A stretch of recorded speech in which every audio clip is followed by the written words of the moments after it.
La Fira de Maig de Valdarrorés ha tornat a demostrar la seva capacitat d'atracció en una alta afluència de públic durant tot el cap de setmana. Ni la pluja ni el temps variable han impedit que centenars de persones recorregueren el mercat i xalaren d'una programació molt completa.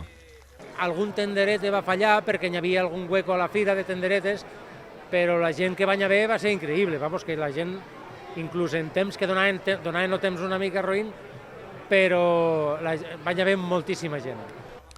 La combinació de propostes relacionades amb el món ganader i l'oferta comercial i d'oci ha tornat a ser un dels grans atractius d'esta cita firal del Matarranya.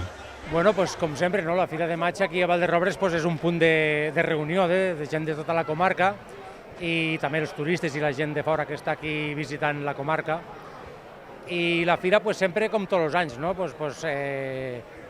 La gent hi ja a trobar-se en gent que fa molt temps que no veu, a comprar alguna cosa, sempre la gent sempre pica alguna cosa i sempre s'agraeix, no? La fira és un punt d'atracció per a la comarca i per a la gent que se troba aquí. La part ganadera ha tingut un paper destacat en l'exposició d'animals a la carpa, demostracions tradicionals com la transhumància de bous o el concurs de gossos pastors.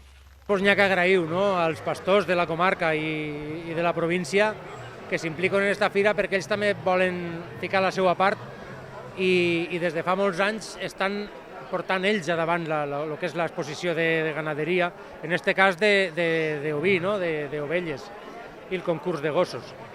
I des de l'Ajuntament i el poble també volem agrair a ells perquè els donen molta feina i s'impliquen molt.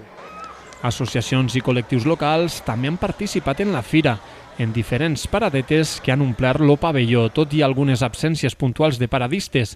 A causa de la meteorologia adversa, la resposta del públic ha sigut molt positiva, especialment coincidint en el pont festiu, que ha afavorit l'arribada de turistes i visitants de fora de la comarca.